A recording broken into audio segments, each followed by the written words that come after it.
একটা সময় ছিল যখন রায়হান নামের এক ছেলে ভাবত, আমি তো কাউকে কোনোদিন কষ্ট দেইনি, তাহলে আমি কেন বারবার ব্যর্থ হচ্ছি। প্রতিদিন সে নিজের মধ্যে একটা অদ্ভুত লড়াই টের পেত, কখনো হতাশা, কখনো ভয়, কখনো নিজেকে তুচ্ছ মনে হওয়া। কিন্তু সে জানতো না তার উপর কাজ করছে একটা ভয়ঙ্কর মানসিক কৌশল, যাকে বলা হয় ডার্ক সাইকোলজি। এই কৌশল এমন যা মানুষকে তার নিজের বিপরীতে কাজ করাতে বাধ্য করে। সে চাইলেও বাঁচতে পারে না। আর সবচেয়ে ভয়ঙ্কর ব্যাপার হলো, এই কৌশলের সবচেয়ে বড় ব্যবহারকারী হচ্ছে ইবলিস। এই পর্বে আমরা জানব ডার্ক সাইকোলজি আসলে কি, শয়তান কিভাবে ডার্ক সাইকোলজি ও প্রযুক্তির মাধ্যমে মানুষের মস্তিষ্ক নিয়ন্ত্রণ করে, আর আপনি কিভাবে বুঝবেন আপনি এই কৌশলের শিকার কিনা, আর আমরা কিভাবে এটি রক্ষা পেতে পারি। আপনি যদি কখনো নিজের মধ্যে এমন অনুভব করে থাকেন, এই ভিডিওটা আপনার জন্য। ডার্ক সাইকোলজি কি? ডার্ক সাইকোলজি এমন এক ধরনের মানসিক কৌশল যেখানে মানুষকে মিথ্যা বিশ্বাস করানো হয়, ভয় দেখিয়ে নিয়ন্ত্রণ রাখা হয়, তার অভ্যন্তরীণ দুর্বলতা ব্যবহার করে তাকে নিজের বিপক্ষে কাজ করানো হয়। কে ব্যবহার করে এই কৌশল? আল্লাহ বলেন, ইবলিস, যে জিন ও মানুষের মধ্যে থেকে মানুষের অন্তরসমূহে কুমন্ত্রণা দেয়। বিশ্বের শক্তিশালী প্রসারযন্ত্র, মিডিয়া, মিউজিক, প্রোগ্রামিং এসব ডার্ক সাইকোলজির অংশ। কেউ যখন আপনাকে বারবার বলে তুমি পারবে না, তোমার কোনো দাম নেই, এটি একটি সাবলিমিনাল অ্যাটাক। যখন আপনি নিজের চাওয়াকে পাপ মনে করে নিজেকে ঘৃণা করতে শুরু করেন, তখন গিল্ট ম্যানিপুলেশন চলছে। ইবলিস আমাদের শত্রু। সে জানে কোন কথায় আমরা ভেঙে পড়ি। সে আমাদের মানসিক গঠন, আবেগ এবং অভিজ্ঞতা ব্যবহার করে এমনভাবে ফাঁদ পাতে যা আমরা বুঝতেও পারি না। কুরআনে আছে, আর আমার বান্দাদেরকে বলো তারা যেন এমন কথা বলে যা অতি সুন্দর। নিশ্চয়ই শয়তান তাদের মধ্যে বৈরতা সৃষ্টি করে। নিশ্চয়ই শয়তান মানুষের স্পষ্ট শত্রু। ইবলিস কিভাবে ডার্ক সাইকোলজির মাধ্যমে আমাদের ধ্বংস করতে চায়? কিছুক্ষণ আগে আমরা জেনেছি শয়তান মানুষের হৃদয়ে কুমন্ত্রণা ঢালে, কিন্তু সে কিভাবে এই কুমন্ত্রণার প্রক্রিয়া শুরু করে? সে আমাদের হৃদয়ে ঢুকে ধীরে ধীরে কিভাবে প্রভাব বিস্তার করে? চলুন এবার একে একে সেই প্রক্রিয়াগুলোর দিকে চোখ রাখি। ইবলিস কখনো সরাসরি কাজ করতে বলে না। সে ছোট ছোট চিন্তার ফাঁদ তৈরি করে। তুমি তো গুনাহগার মানুষ, আল্লাহ তোমাকে ক্ষমা করবেন না, আর একটু দেরি করে নামাজ পড়লে কিছু হবে না, ওই মানুষটা তোমার শত্রু, তুমি কেন ওর ভালো চাও?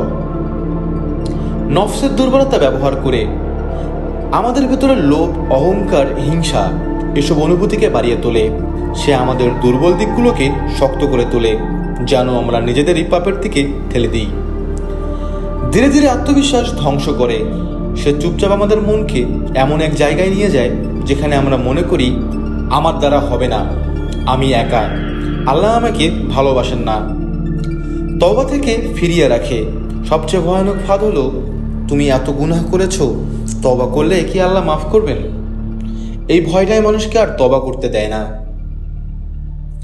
তাহলে ইবলিস কিভাবে ঢোকে? হাদিসে আছে, শয়তান মানুষের রক্তধারার মতো তার শরীরে প্রবেশ করে। অর্থাৎ ইবলিস এমনভাবে কাজ করে আপনি বুঝতেই পারবেন না সে কবে ঢুকেছে, কবে প্রভাব ফেলেছে। কেন মানুষ নিজের ভুল বুঝেও পাপ করতে থাকে? শয়তান জানে একজন মানুষকে একবার পাপে ফেলানোই যথেষ্ট নয়, তাকে সে পাপের প্রতি আসক্ত করে তুলতে হবে। আর এজন্য সে ধীরে ধীরে সেই কাজটিকে মানুষের অভ্যাসে পরিণত করে।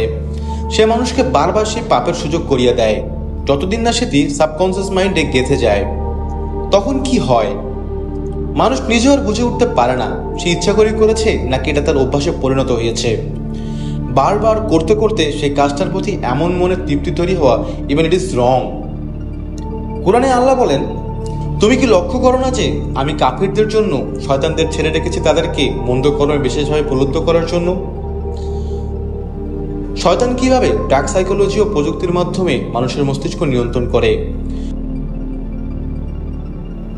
শয়তান জানে তুমি যা বারবার দেখো, শুনো ও ভাবো, একসময় তা তোমার অভ্যাসে পরিণত হয়।